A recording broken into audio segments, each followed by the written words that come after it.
Senhor Deus Todo-Poderoso, ajuda-nos a transmitir a Tua palavra. Que seja uma palavra que venha do coração do Senhor para os nossos corações. Que as Tuas bênçãos estejam presentes na vida de cada pessoa. Que possamos, ó Senhor, cada vez mais nos tornarmos íntimos de Deus, amigos do Senhor. É o que nós te pedimos. E desde já te agradecemos. No nome de Jesus Cristo. Amém e amém. Eu vou pedir a você que deixe a sua Bíblia aberta num texto muitíssimo conhecido das Sagradas Escrituras, que está no segundo livro das Crônicas, segundo livro das Crônicas, no capítulo de número 7.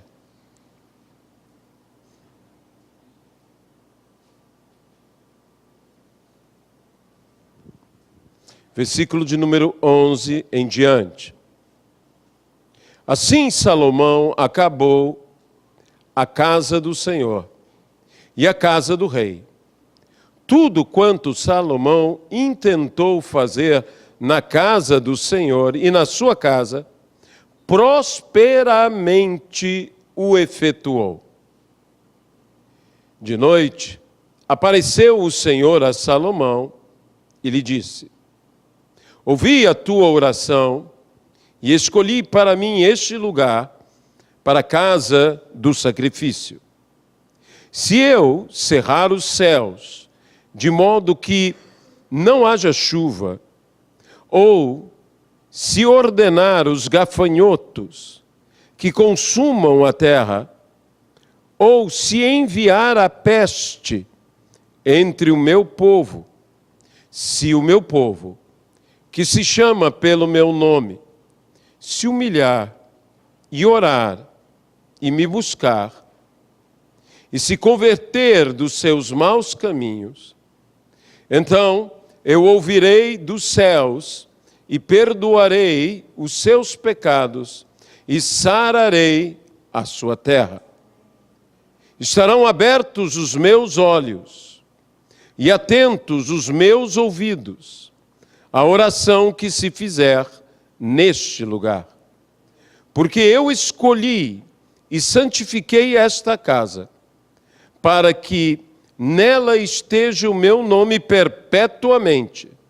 Nela estarão fixos os meus olhos e o meu coração todos os dias. Quanto a ti, se andares diante de mim, como andou Davi teu pai, e fizeres segundo tudo o que te ordenei, e guardares os meus estatutos e os meus juízos, também confirmarei o trono do teu reino, segundo a aliança que fiz com Davi teu pai, dizendo: não te faltará sucessor que domine em Israel. Porém, se vos desviardes e deixardes os meus mandamentos e os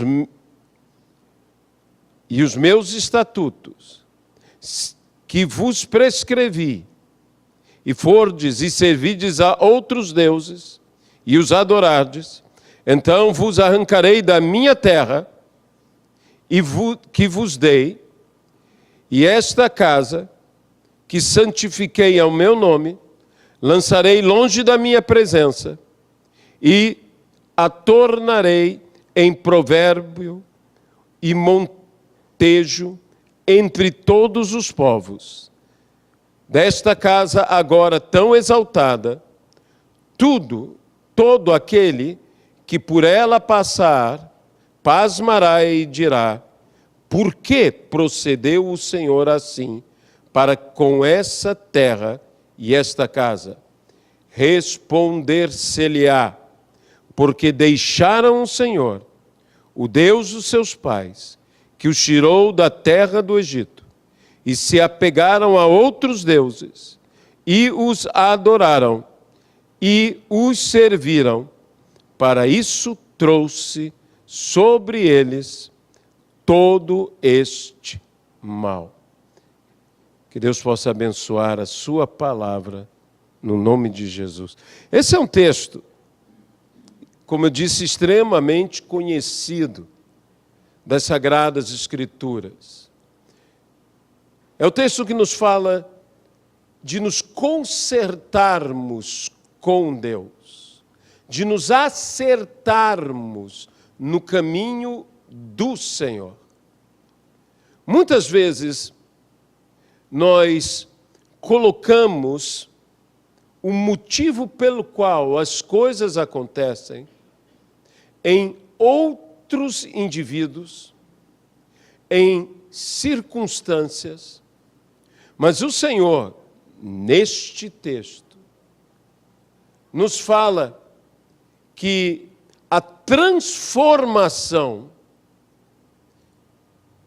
da realidade ao nosso redor, especialmente da nossa terra, está intimamente ligada à conversão de cada um de nós.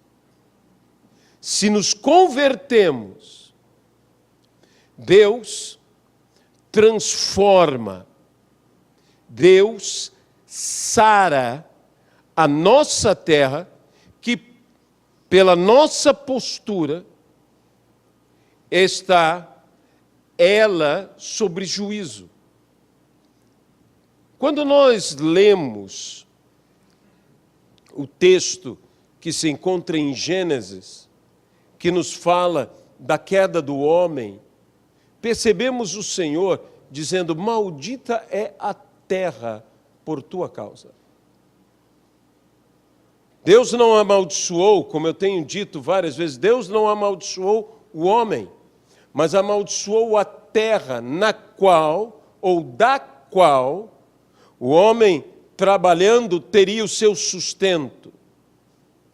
A terra seria abençoada na proporção da conversão, do arrependimento, da mudança do mesmo homem. E nós, que temos diante de nós uma realidade difícil, especialmente na nossa própria cidade, quantas catástrofes, quantos problemas, quantos perigos, quantos horrores, quanta morte, quanta injustiça. E o que o povo de Deus está fazendo? O que o povo que diz que tem o nome do Senhor sobre ele, que é um povo pertencente ao Senhor, o que nós cremos a respeito de nós próprios, o que temos nós feito, o que temos realizado? Temos nos humilhado? Temos nos arrependido? Temos nos convertido? Tudo pode mudar. E em vez de esperarmos a mudança sobre as circunstâncias, sobre a realidade que nos cerca, vamos trazer a mudança ao alcance de nossas mãos. Talvez você possa dizer: eu não tenho poder para mudar a saúde da minha terra. Eu estou nesta terra que está enferma. Eu não tenho como mudá-la. Essa é uma enfermidade crônica e, em alguns casos, terminal. Mas eu tenho como acessar a minha própria pessoa. E eu tenho como me arrepender, me humilhar e mudar, me converter, fazer um conserto na minha vida, um conserto que trará um acerto. A palavra conserto é uma palavra muito interessante, porque a palavra conserto é literalmente com o certo. Ninguém consegue consertar se não for com o certo. Se eu quero consertar, e quando eu falo consertar, consertar a nossa sociedade, consertar a nossa realidade, consertar o que está errado, ou o que está quebrado, o que está falido, eu só posso consertar com o que é certo. Muita gente tenta, infelizmente, consertar com o que é errado, usando artimanhas, usando estratégias apenas, se não malignas, pelo menos maliciosas. E nós, se queremos consertar, e consertar nossa família, consertar nossa igreja, consertar a nossa sociedade, a nossa terra. Basileia Slink, uma freira luterana e batizada no Espírito Santo, uma loucura de pessoa, se diga de passagem, na instituição que ela liderava, ela tinha um princípio muito interessante. Eles usavam e plantavam, como é o costume dessas instituições, eles têm uma horta, eles plantam, eles colhem, eles cuidam. E, vez ou outra, surgia uma praga naquela horta. Quando essa praga surgia, ela reunia todas as pessoas e dizia as que estavam ali presentes, dizia: qual dentre vós está abrigada com outra? Então, as pessoas se apresentavam e ela dizia: vamos nos reconciliar. E pasme, quando elas se reconciliavam, a praga sumia. Sumia. Que princípio era esse que essa mulher de fé, que eu tive o privilégio de conhecer a ela e o ministério, obviamente bem mais novo, que princípio? Era o princípio do livro de Crônicas. Era o princípio que lemos aqui.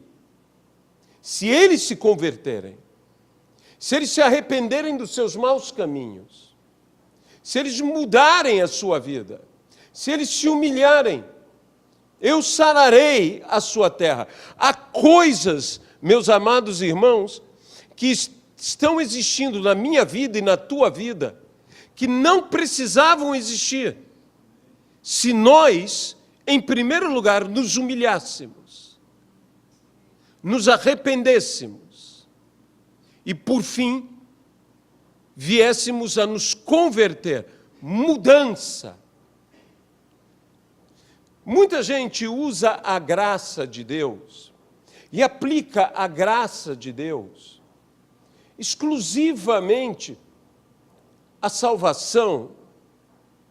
Somos salvos pela graça de Deus, mediante a fé, é o que a palavra diz. É a graça que nos salva. Se não houvesse graça, não seríamos salvos. Mas pela graça de Deus e mediante a fé, nós somos salvos. Mas a mesma graça que me salva é a mesma graça que me santifica.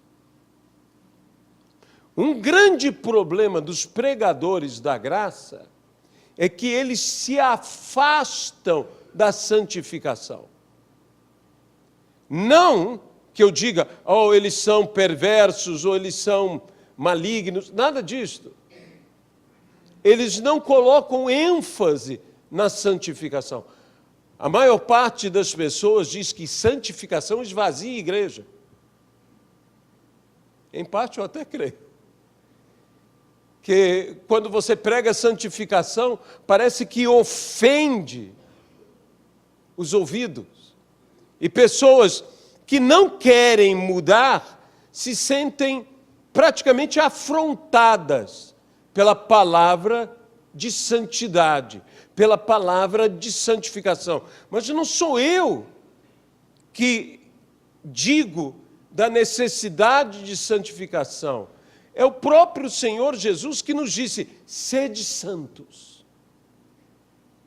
Sede santos. Por quê? Porque o vosso Pai é santo.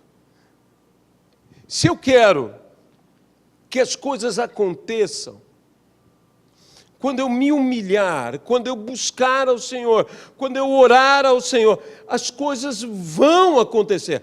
Ou então nós não cremos nessa palavra. Eu creio plenamente nesta palavra. Nós estamos vivendo um tempo muito especial dentro da realidade da Igreja de Cristo ao redor do mundo. Nós temos mais de 250 milhões de pessoas neste exato momento sofrendo por causa do Evangelho em algum país onde há perseguição contra os cristãos. Nós temos mais do que a população de todo o Brasil sendo martirizada, escravizada, aprisionada, maltratada por causa da fé. E o que nós temos, eu e você, nós temos uma liberdade impressionante. Nós temos uma liberdade para pregar, nós temos uma liberdade para professar a nossa fé, nós temos uma liberdade para adorar ao Senhor com toda a liberdade que há. Podemos cantar, podemos dançar, podemos chorar, podemos nos expressar, porque temos essa liberdade, graças a Deus que temos essa liberdade. E o mínimo que nós podemos fazer é viver uma vida digna de Deus e digna do esforço desses nossos irmãos que estão pagando um preço extraordinário, que nenhum de nós está sofrendo, mas eles estão sofrendo. E somos um corpo só, não apenas um corpo só com os próximos, somos um corpo só com os distantes, que não temos ligação com eles direta. Hoje pela manhã recebemos aqui na igreja esse grupo de jovens que vieram lá da Dinamarca. Quando o pastor Valmir Cohen falou comigo, o pastor Valmir acho que não estava bem inteirado, ele me disse, um grupo de seminaristas. Depois eu vi que eles não são seminaristas, eles são estudantes que terminaram o secundário. E antes de ir para a faculdade, que coisa maravilhosa, gente, o governo ajuda, patrocinando parte de uma longa viagem. Eles fizeram uma viagem de 6 semanas. 6 semanas. Isso o governo dinamarquês ajuda a todos, eles enviam vários jovens dinamarqueses, vão pela Europa, outros vão aos Estados Unidos e Canadá, e assim. Mas essa escola que eles faziam parte, a escola que todos aqueles fazem parte, é uma escola evangélica. E o projeto deles é que eles pudessem ir e evangelizar e ter comunhão com outros irmãos. E eles vieram aqui. E eles estavam aqui. Gente preciosa, gente maravilhosa. Uma menina de 17 anos aqui hoje, falando, ela filha de pastor, e da sua experiência, onde ela verdadeiramente teve um encontro com Jesus Cristo. Então, coisas maravilhosas, são gente nossa, que nós nunca vimos, mas que tem a mesma fé, que tem o mesmo empenho, que desejam glorificar o mesmo Jesus, que amam o mesmo Jesus que nós amamos, que tem uma cultura completamente diferente. Sabe, nos chamou a atenção e nos chamou muita atenção porque nós fizemos aqui um almoço para eles. A nossa igreja, ela deseja receber bem os que são enviados a nós. Você pode dizer amém a isso? Então, ontem os nossos jovens estavam reunidos, esses jovens, em número de 20, mais o pastor Richard, que não é dinamarquês, é holandês, mas está junto com eles. Eles estiveram em Copacabana, depois vieram para cá, para uma pequena comunhão. Chegaram aqui tarde, porque evangelizaram lá, e houve cachorro-quente, tudo mais para eles. E depois, os próprios jovens que estavam presentes dividiram entre os carros, e até mesmo o meu entrou, e levaram todos eles para o local onde eles estão hospedados. Eu louvei a Deus por essa postura espontânea dos nossos jovens, porque sabe de uma coisa? Nós fomos os únicos que fizemos isso. Amém? Isso é um bom coração. Então eu tenho que louvar essa igreja, porque essa igreja tem um bom coração. Certo? Não deixou eles irem assim, tarde da noite, todos foram, todos levaram, e apertaram um pouco aqui, um pouco lá, e levaram todos para lá. Eles vieram e nós fizemos o almoço aqui para eles. E Luiziana estava dizendo, me chamou a atenção uma coisa, e disse o quê? A educação. A educação. Como todos eles, são jovens de 17 anos, 16 anos, alguns, e tudo mais. O respeito pelo outro. E tudo. Sabe o que é isso? Isso é fruto, abrindo um parênteses, da reforma protestante nesses países. Existe uma mentalidade diferente, porque lá o evangelho prosperou. E para aqueles que acham que o evangelho já não mais existe na Europa, hoje tiveram prova aqui de 20 jovens amando ao Senhor Jesus. A Europa será do Senhor Jesus Cristo. E não só a Europa.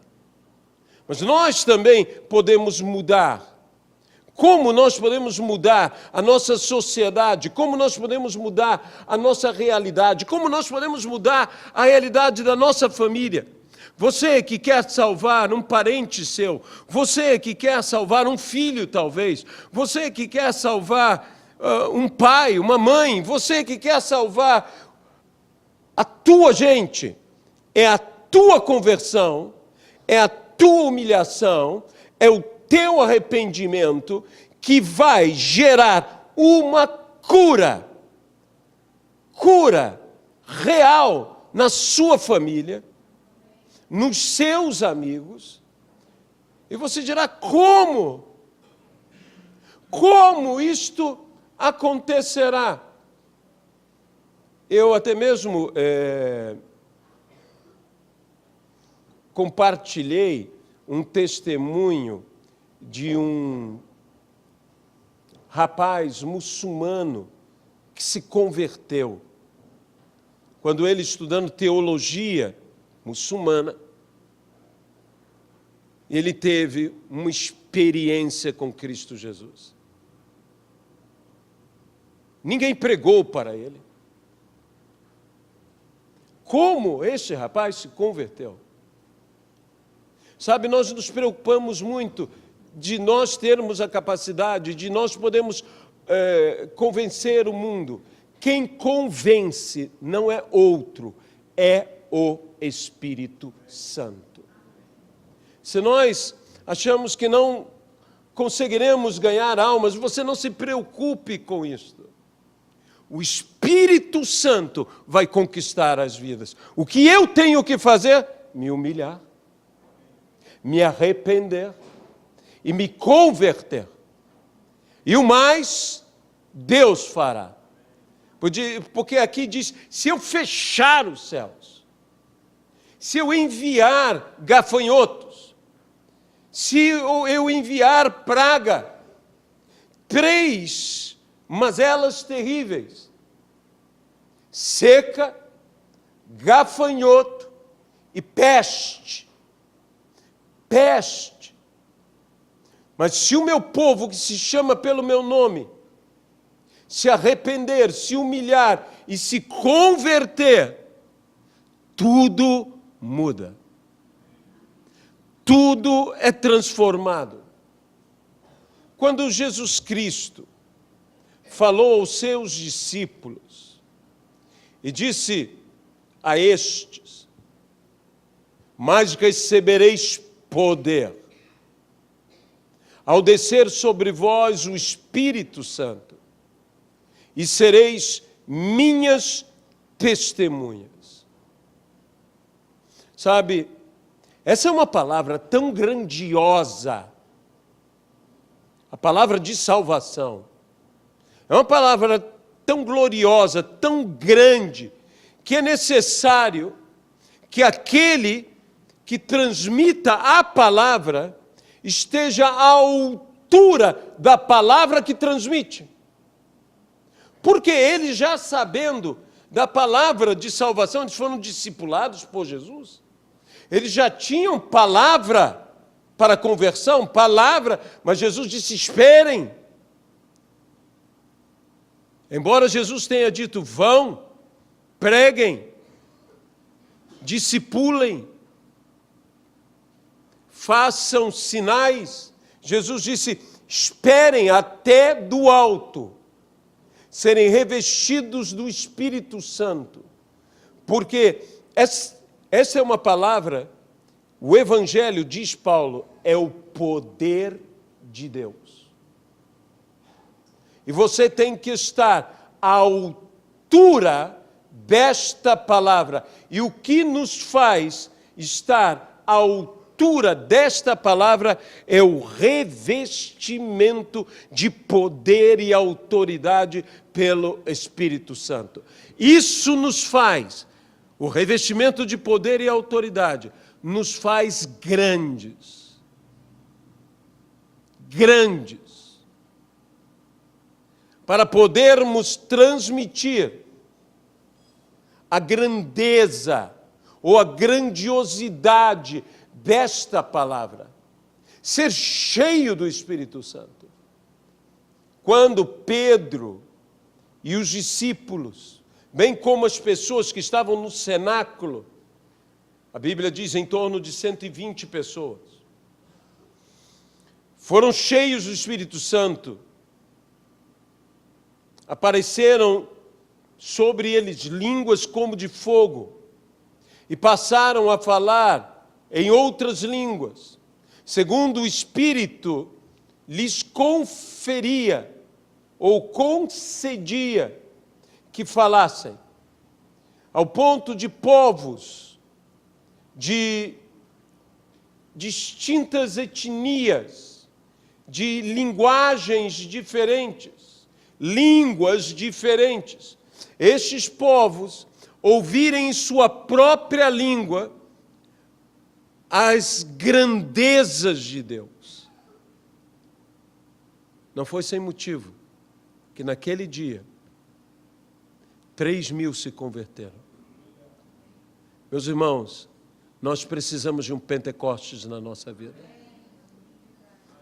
Nós precisamos entender que não há outra coisa senão o derramamento do Espírito Santo. Eu tenho me colocado diante de Deus e eu tenho dito: Senhor, eu não quero julgar A, eu não quero julgar B, eu não quero julgar C, eu quero me julgar.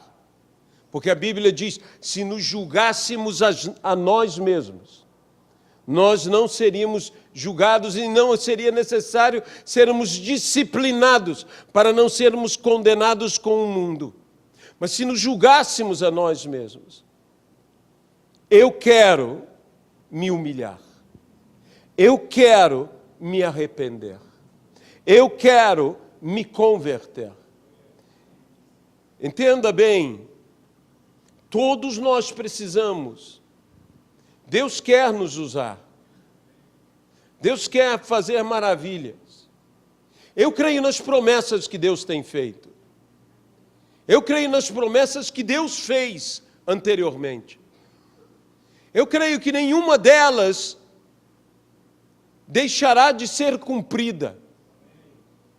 Porque eu sei em quem tenho crido, como disse Paulo, em quem tenho depositado a minha fé, em Jesus Cristo, nosso Senhor e nosso Salvador. Sabe, nós precisamos ser ministrados. Um dos maiores erros dos pastores, digo eu, é não serem mais ministrados. A fé vem pelo ouvir e ouvir a palavra de Deus. Se eu não me sentar para ouvir, quando é que eu terei fé? Muitos pastores apenas transmitem, mas não mais param para ouvir. Não mais se detêm para ouvir. Não mais se sentam para ouvir. Uma das coisas, às vezes, mais espantosas para mim, que entenda bem, para mim, é quando, por algum motivo, me levam a pregar em alguns congressos, é que eu vejo os outros conferencistas, a maior parte deles, não a totalidade, mas muitos deles, o que fazem? Eles terminam de pregar ou terminam de ministrar, eles saem. Eles simplesmente saem. Eles não ouvem as outras ministrações. Eles não... Eu digo, no mínimo, você deve ouvir para valorizar o seu irmão. Você concorda comigo? Essa é uma questão de respeito, para não dizer uma questão de educação. E nós devemos ser gente que respeita e gente educada. Às vezes o grande problema da igreja não é salvação, é educação. Muitas vezes o que falta à igreja é uma educação. A igreja ser mais polida, mais gentil, mais agradável. Todos nós temos os nossos defeitos. Mas eu vejo nesses grandes preletores, às vezes, umas coisas estranhas. Por exemplo, eles dizem o seguinte: eu irei apenas quando eu for pregar. Aí parece que a pessoa entra só naquela hora, e quando ela termina, ela vai embora. Meus irmãos, por melhor que seja um pregador, um ministrador, seja o que for, o centro continua sendo Jesus Cristo. E eu vou dizer uma coisa para você: nós temos que falar mais o nome de Jesus. Nesse nome tem poder. E eu não tenho ouvido tanto o nome de Jesus dentro da igreja. Sabe, às vezes dá vontade de ficar gritando Jesus, Jesus, Jesus, Jesus, Jesus, porque não se fala mais, se fala apenas genericamente porque tem medo de ofender. É o discurso do politicamente correto. Nós estamos em casa, nós temos liberdade, graças a Deus temos liberdade. E eu e você devemos falar o nome de Jesus, principalmente por aqueles nossos irmãos, mais de 250 milhões, que não têm a liberdade de falar o nome de Jesus, de adorar ao Senhor, de glorificar ao Senhor publicamente. Nós podemos falar nas praças, nós podemos falar nos meios de transporte, nós podemos falar em qualquer lugar, nós temos que falar Jesus. Nós temos que glorificar esse nome tem que ser ouvido. Nós temos que mostrar a nossa fé. O apóstolo Paulo fala algo extraordinário, ele diz: se Jesus não ressuscitou, nós somos os mais tristes dos homens. mas Cristo ressuscitou. Sabe, o ataque que o diabo vai promover à igreja e aos ministros de Cristo é o ataque do ceticismo, não o ateísmo. O ateísmo é algo que nega totalmente a fé. O ceticismo é diferente. Você pode não ser ateu e ser cético. Vamos orar para mudar. O cético diz, ele crê em Deus, mas ele diz, nada vai mudar. Porque ele é cético. A igreja está, em alguns setores, crendo nas obras extraordinárias da sua própria carne. Nós temos um Deus vivo e verdadeiro, cujo amor por nós é tão extraordinário que não conseguimos entender. Deus se fazendo homem. Isso é difícil demais de se entender. Deus se limitando totalmente, sendo Deus e sendo homem. Deus no ventre de uma mulher. Deus aprendendo a andar. Deus sendo educado e alfabetizado. Deus se humilhou, sim, se fazendo homem. Isso tudo por amor a mim, por amor a você. Ele se humilhou. E será que eu não posso me humilhar? Que eu não posso me humilhar? Sabe, muitas vezes nós somos os próprios sabotadores em nossa vida. Não precisamos que outros atrapalhem. Nós sabotamos a nossa vida. Nós temos que usar esse poder, o poder da oração, e não deixar o inimigo à vontade, perturbe o diabo. Ore. Converta-se. Nós temos que começar a crer mais em Deus do que nas circunstâncias, do que nas catástrofes, do que no diabo. Como às vezes as pessoas têm dúvida da obra que Deus pode fazer no nosso meio, mas elas não têm dúvida da obra que o diabo pode fazer. Saiba do seguinte: aquele que está em nós é maior do que aquele que está nesse mundo. E nós precisamos, sabe, existe um espírito que está tomando conta da nossa cidade, que se chama Fobos. Em outras palavras, terror, medo.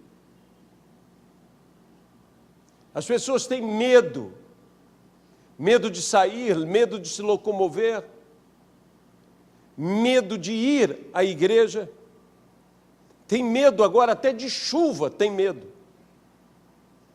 Ou vai chover, as pessoas ficam nervosas. Meus irmãos, comece a reivindicar, quando você se levantar, o salmo, e diga: caiam 1000 ao meu lado e 10.000 à minha direita, eu não serei atingido. Eu não serei atingido. As pessoas hoje têm medo de bala perdida, medo do que acontecerá na economia. Quando a Bíblia diz: se você se humilhar, se você se arrepender, se você se converter, eu sararei a sua terra. A nossa economia está doente, a nossa economia está moribunda. E eu vou dizer, a culpa dela não estar bem, dela não estar curada, é nossa.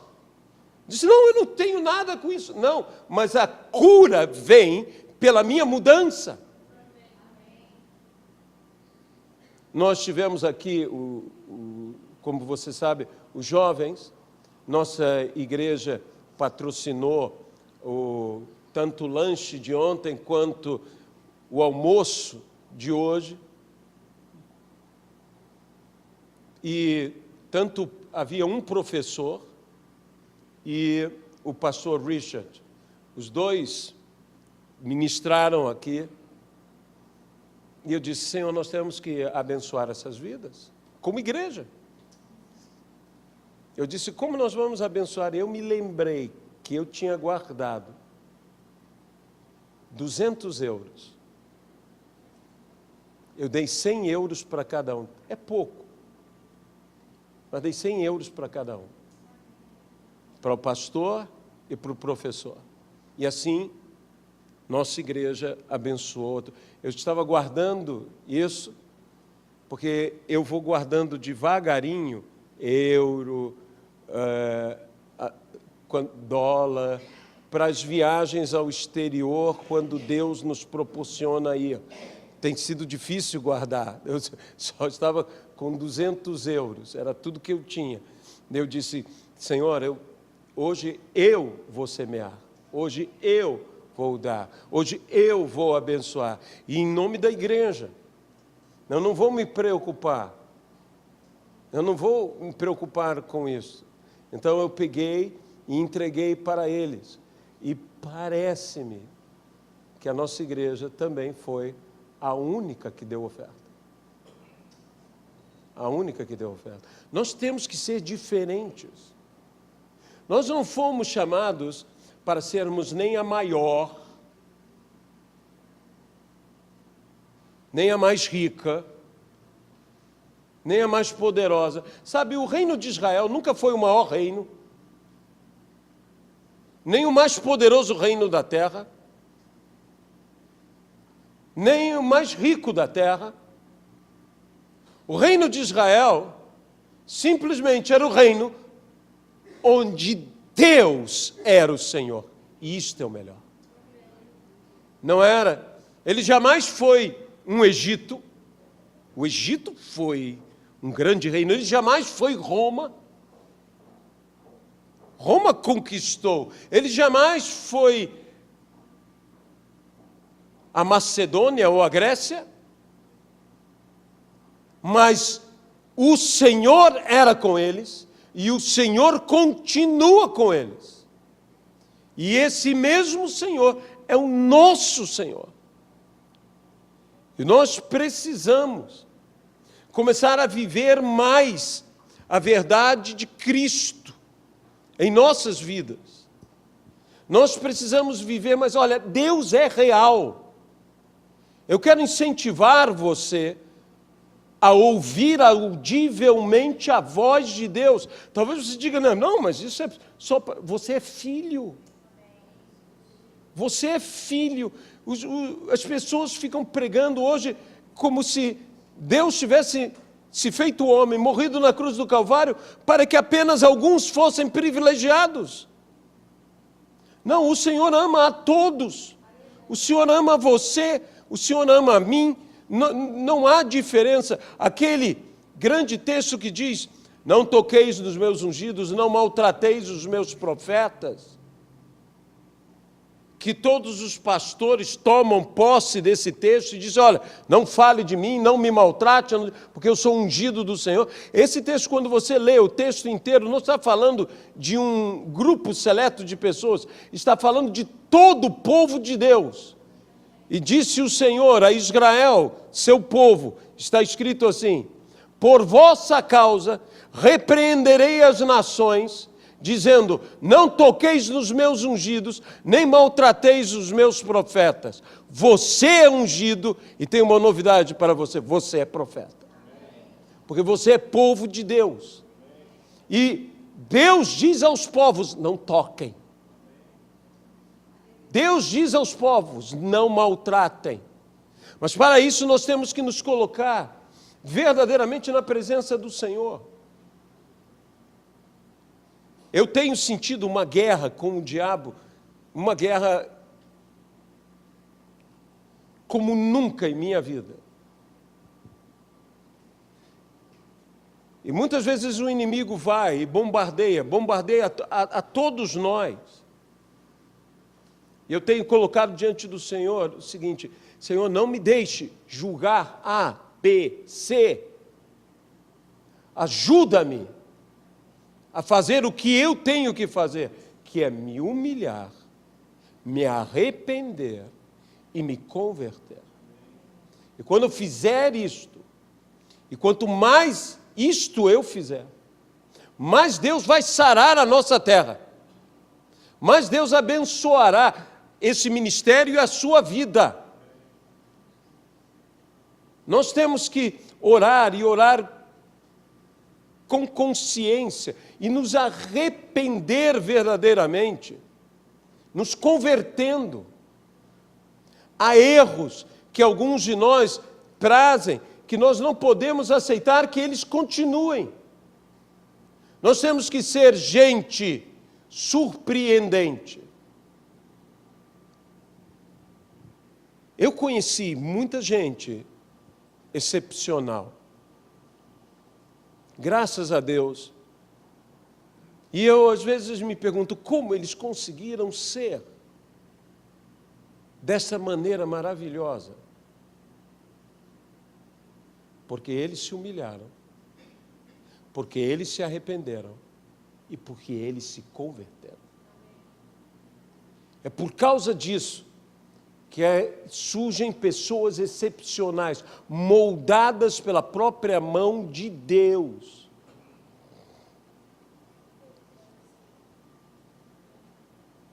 Existem muitas metodologias hoje, mas eu quero dizer uma coisa para vocês: por mais que nós tenhamos que ter planejamento, e temos que ter, pelo amor de Deus, organização, temos que ter um padrão, temos que ter estratégias para tudo, para cuidar das vidas, discipulando, para ganhar almas, evangelizando, libertar vidas, expulsando até demônios. Por mais que nós tenhamos tudo isto, há uma escolha que nós devemos fazer, e a escolha é nos consagrarmos ao Senhor. Voltarmos para Deus, nos entregando a Deus e crendo que Ele fará maravilhas. Ler a palavra e meditar na palavra. Sabe, eu às vezes ouço certos ministros querendo explicar sobre meditar e eles praticamente tornam a meditação numa meditação dizendo: o oriental sabe meditar. Deixe-me dizer uma coisa sobre meditar. Meditar é pensar profundamente em algo. Em vez de você começar... Eu uma vez fui a uma reunião que Jesus Cristo, eu falei: o que é isso? Ele falou: nós vamos meditar na palavra. Botaram meia luz e disse: agora respire fundo. Eu disse: é yoga, isso não é meditar na palavra. Meditar na palavra é você pegar um texto e você pensar em cima do texto, e pensar, e pensar, e pensar, e pensar. Manter o pensamento no texto, pensando, aprofundando, raciocinando, ruminando aquela palavra, digerindo aquela palavra, e não simplesmente passar os olhos, mas buscar entendimento. Isso é meditar. Meditar depende de como você pensa e de como a tua mente se ocupa. É por isso que a Bíblia diz: se algum louvor existe, se alguma honra há, seja isto que ocupe o seu pensamento, ocupar o meu pensamento com coisas boas, ocupar, e aí você vai começar a meditar verdadeiramente. Eu estou ocupando, eu não estou tirando a minha mente daquela palavra. Eu estou me aprofundando. A Bíblia diz que é como o martelo sobre a rocha. Sabe, às vezes eu tenho que esmiuçar a palavra, e às vezes para encontrar o veio de ouro, o veio de platina da palavra, eu tenho que quebrar até aparecer o ouro, até aparecer a platina. Eu tenho que esmiuçar tudo isso. E é assim que nós vamos meditar na palavra. Quando você ora, você pode estar meditando na palavra. Eu tenho falado muito com Deus, porque a Bíblia diz: orai sem cessar. Orai sem cessar. E orar sem cessar não é você falar com Deus sem cessar. Isso é falar e sem cessar. Alguns até parece que inventaram esse versículo. Não é? Que eles realmente, você senta perto de alguns que falam bastante. Mas o orar sem cessar é uma comunhão íntima com Deus. É intimidade com Deus. É proximidade com Deus. Não pare de ter comunhão com Deus. Tenha comunhão com Deus sem cessar. Eu tenho tido uma ambição. Eu sei que Deus nos ama. Mas eu tenho tido uma ambição de me tornar íntimo de Deus, amigo de Deus. Jesus disse: eu já não vos chamarei servos, porque o servo não sabe a vontade do seu Senhor. Eu vos chamarei amigos. Amigos. O grau de intimidade ultrapassou a intimidade de servo e senhor, de discípulo e mestre, e se tornou a intimidade de amigo, amigo de Deus. Eu quero incentivá-lo a ir a uma loucura em fé. O que eu estou pedindo a Deus, e eu gostaria que você também pedisse, é experiências sobrenaturais com Deus. Eu digo: Senhor, eu não tenho problema de receber um anjo. Eu não tenho problema nem de conversar com um anjo. Mas eu quero conversar contigo. Eu quero ver a tua glória. Eu quero ouvir a tua voz. Eu quero sentir a tua presença. Eu quero que o Senhor me abrace. Eu quero a tua presença real. Eu quero que quando eu fale, haja autoridade, porque eu te conheço. Porque eu sou próximo. Eu quero chegar no céu, o dia que eu tiver que chegar no céu, eu quero chegar conhecendo bem aquele que dirá: vinde, benditos do meu Pai. E eu quero ser um dos benditos.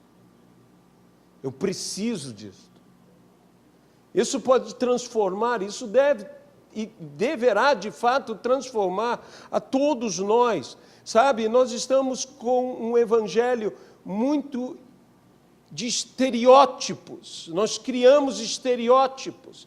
Nós temos hoje, glória a Deus pelas grandes igrejas, glória a Deus pelas mega igrejas, glória a Deus pelas pequenas igrejas, glória a Deus pelas igrejas.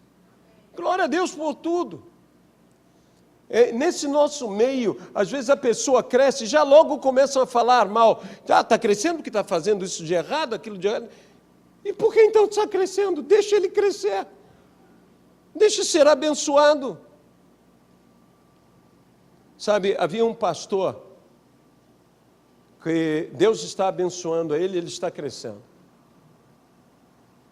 E várias vezes quando eu tentei fazer contato com ele, porque nós nos conhecemos de bem jovens, ele tinha uma barreira.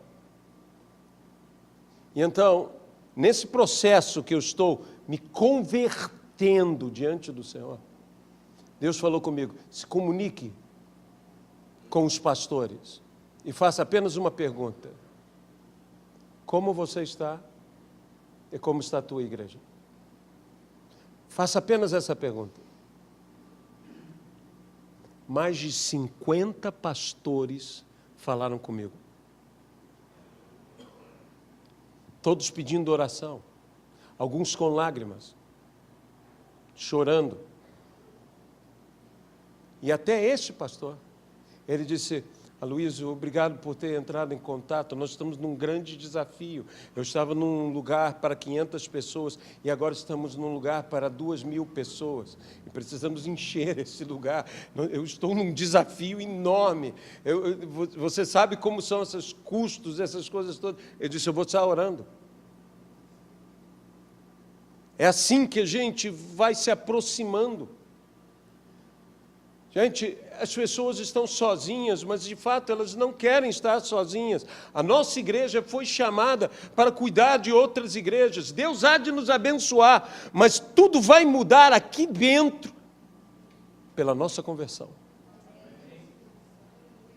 Pela nossa conversão vai mudar, as famílias vão mudar, as coisas vão mudar. Eu tenho um conhecido, pastor Ari, que Deus o tocou dele fazer jejuns de 40 dias.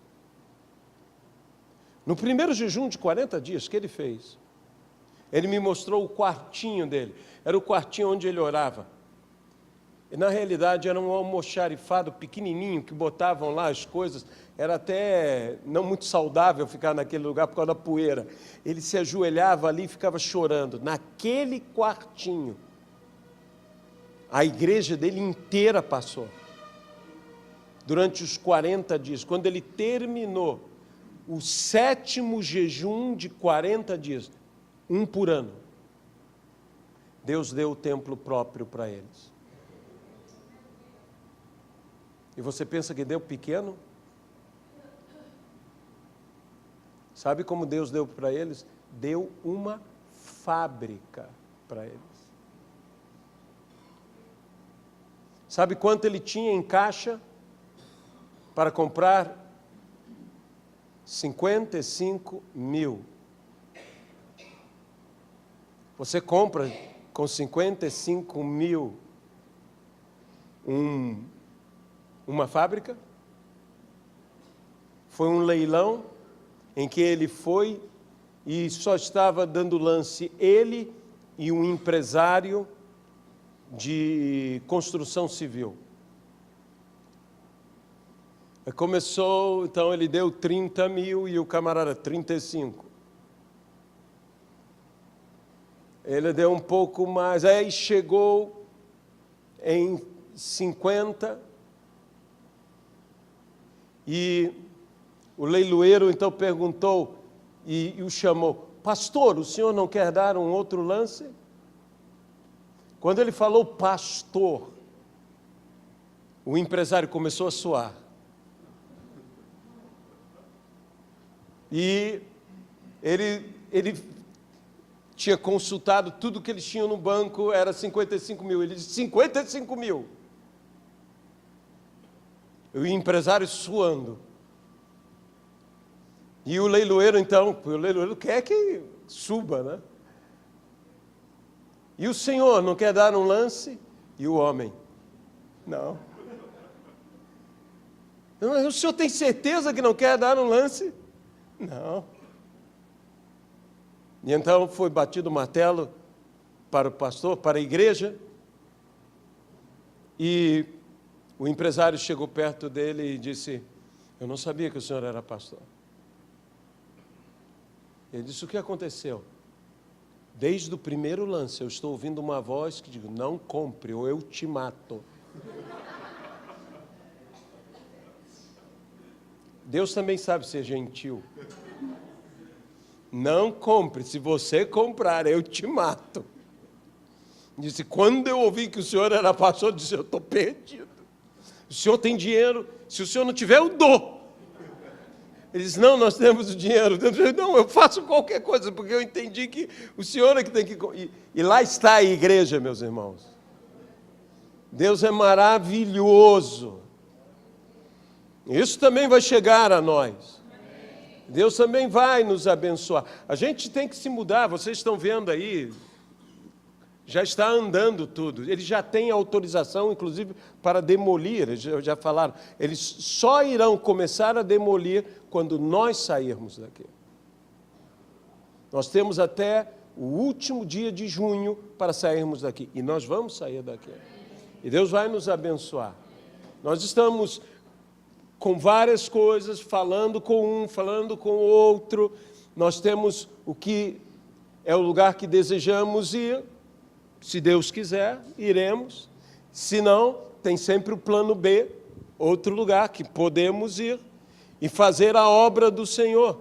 Mas eu tenho certeza que esse lugar que nós vamos será um lugar temporário. Porque Deus está querendo nos dar o nosso lugar. Então nós vamos. Não se preocupe, você não vai ficar debaixo da ponte, não é? Se nós fôssemos, sabe, eu conheço uma igreja, foi no Uruguai, uma igreja que foi queimada, perseguição religiosa. Eles queimaram a igreja, destruíram a igreja. O pastor foi e fez o culto na rua. Hoje eles são a maior igreja do Uruguai. Que foi só ganhando gente. Eles são a maior igreja do Uruguai.